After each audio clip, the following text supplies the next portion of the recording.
Cigarette ভেপ শুধু style নয়, হতে পারে মৃত্যুর টিকিট। সম্প্রতি জনপ্রিয় অভিনেতা আরশ খান একটি স্ট্যাটাস দিয়ে সবাইকে কাঁদিয়েছেন।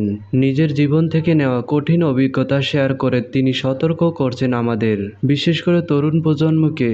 তিনি লেখেন, স্কুল জীবনে স্টাইল করতে গিয়ে বন্ধুদের সাথে সিগারেট খাওয়া শুরু করেছিলাম। 19 বছর শেষ, আমার ফুসফুসও প্রায় শেষের দিকে।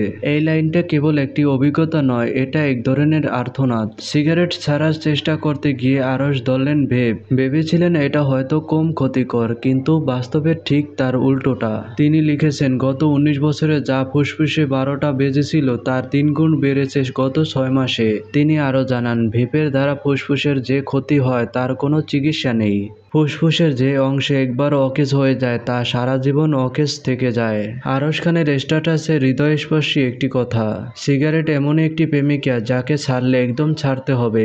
সিগারেট ছাড়তে গিয়ে ভেপ নামক প্রেমিকাকে রিবাউন্ড বানানো যাবে না।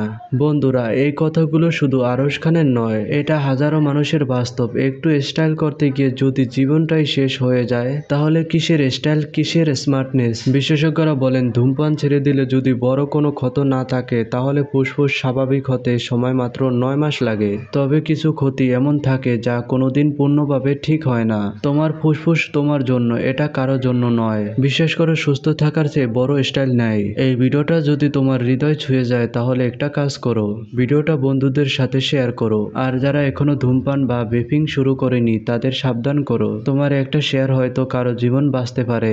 নিজে ভালো থাকো, অন্যকে ভালো রাখতে সাহায্য করো। দেখা হবে পরের ভিডিওতে। সাবস্ক্রাইব করো, সচেতনতার সাথেই থাকো।